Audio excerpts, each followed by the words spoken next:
Сәлем қыздар. Бүгін мінекей кезекті мерекелік дасты. Кухня бычыт, короче, жаңа. Енді тамақ істелгеннен кейін бычыт болады ғой. Мынау мен ғой. Сәлем қыздар.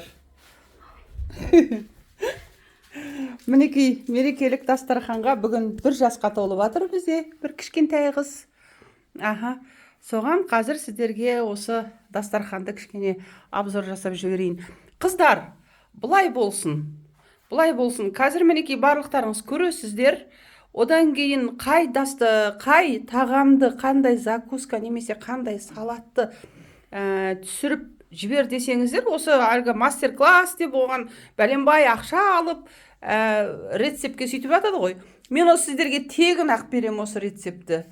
Мінекей, мынау баклажан кабачкин роллы. Бұның үстіне қазір не себеміз? Соус құямыз қазір.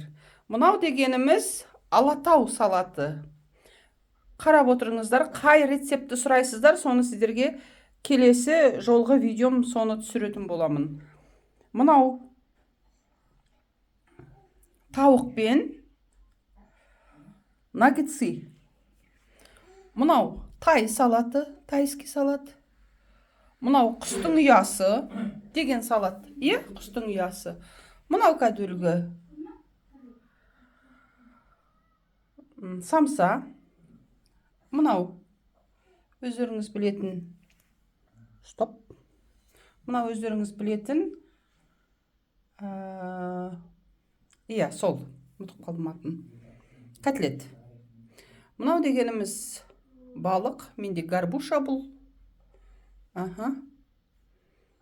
Сол мінекей қыздар.